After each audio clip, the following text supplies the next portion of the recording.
Good morning. I saw a story quite by accident yesterday dealing with Cadbury's chocolate, trying to appease the Muslim religious group. When you think of Cadbury's, you think of your childhood, innocence and Easter, or the Christmas, sort of resurrection story. So you have that, innocence about it. But of course, because we live in an age of political correctness, and complication, the food we eat no longer has any innocence or historical connotation to what we used to, but rather the lefties starts to remove that innocence and replace it for a hard, dogmatic, left-wing agenda. Away from that, what I find fascinating is that the Muslims have been telling people that Islam is compatible with Western values. And these lefties, when we lefties, I mean lesbians and LGBT, the left-wing agendas who have been forcing, Islam down our throat. They'll be telling us, oh, there's nothing wrong with Islam. Islam is compatible with Western values, with the Christian, I quote, Christian West. So it's compatible. Nothing wrong with it. You could be a Muslim and live in England, in America, in Germany, in France, in Italy. You could be a Muslim and no problem. You're not asking for any extra favors. You're not asking for any extra favors. You practice your Islam, your Muslim, your religious beliefs, in peace and quiet, without causing any trouble. But you find that's not true. That's not true. If Islam is not incompatible with Western values, and you can be proud to be a Muslim American, you can be proud to be British Muslim. Why are food companies? This is not just Cadbury's alone. There are many food companies who are preparing our food with a Muslim sacrifice. You use halal, using a certain ritual which is customized for Muslim religion. Why are food prepared like that? They didn't come to me and ask my permission.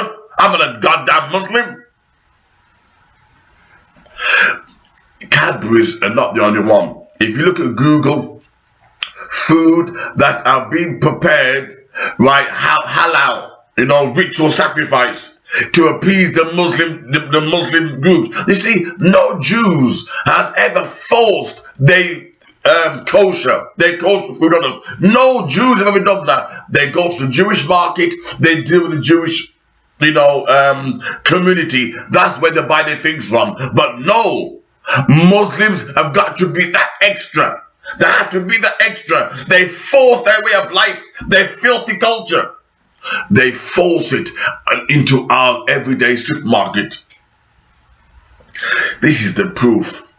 This is the proof. I made a video prior to this stating that Muslims cannot live in the West and claim they're proud to be British or American. It is just impossible. Your way of life, your religion is like chalk and cheese. The way you worship, the way you pray, you cannot survive in the Western world being a Muslim. It is impossible.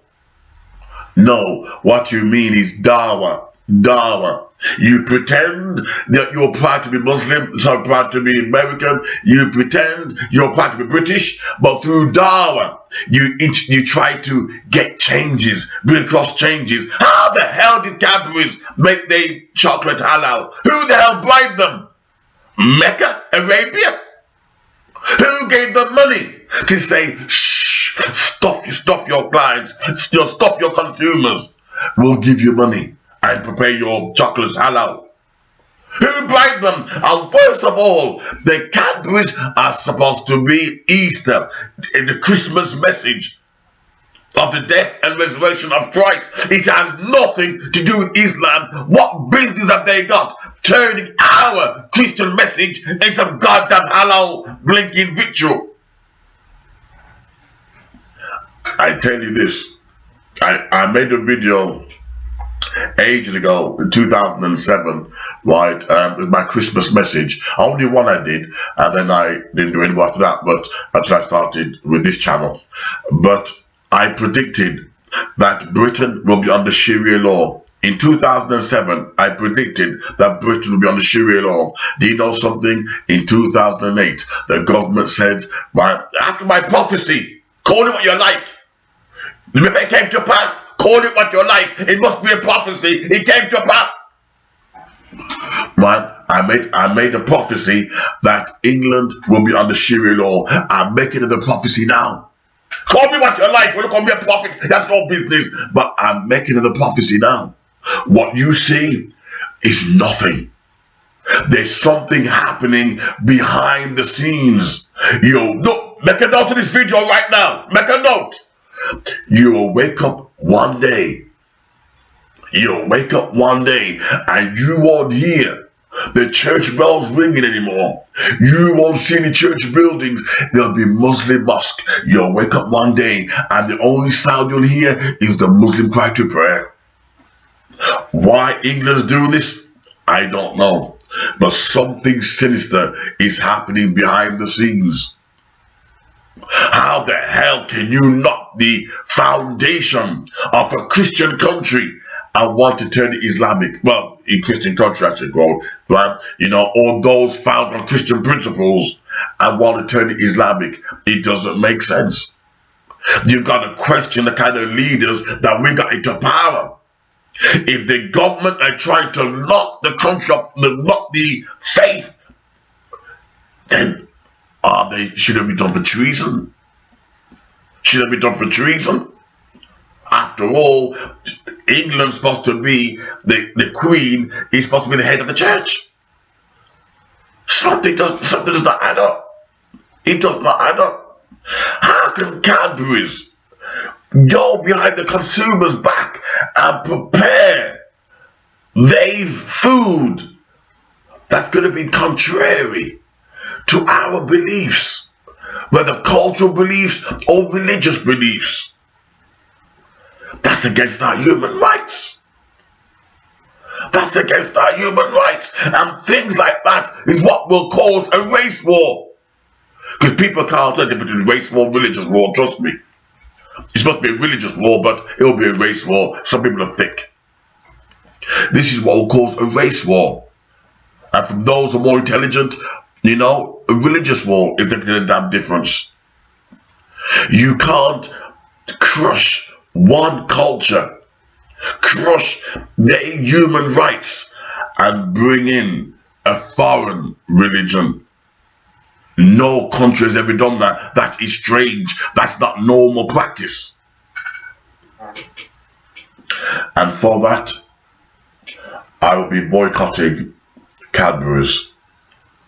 I don't know whether you'll join me in my humble effort, but I will not be supporting Cadbury's. I can't see no Muslim buying Cadbury's. They're just showing their power. I can't see no Muslim children.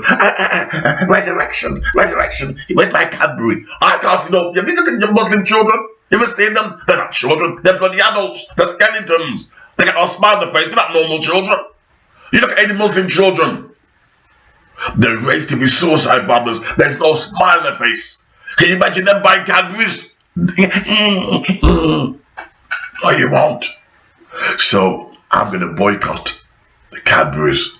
I don't know whether you're going to join in my humble effort. That's up to you, your conscience. But I will not be supporting them, and I need to lose weight anyway. I'll be called a fat git on YouTube. People call me a fat git, but I think I'm tightening up a bit. I've been working out, it's my enemies. So you want to bring it on, right? But yes, I'm skipping. I'm in the gym more.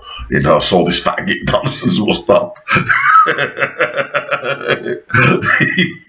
Right? But seriously, and that is I will be boycotting, Cadbury's. I will not be supporting, their product. That's the only way these people will listen. That's the only way. Otherwise, we're going to end up in a Muslim country on the Sharia law. And trust me, read the Bukhari's, read the Hadiths, read the Quran, and you tell me you're happy with that.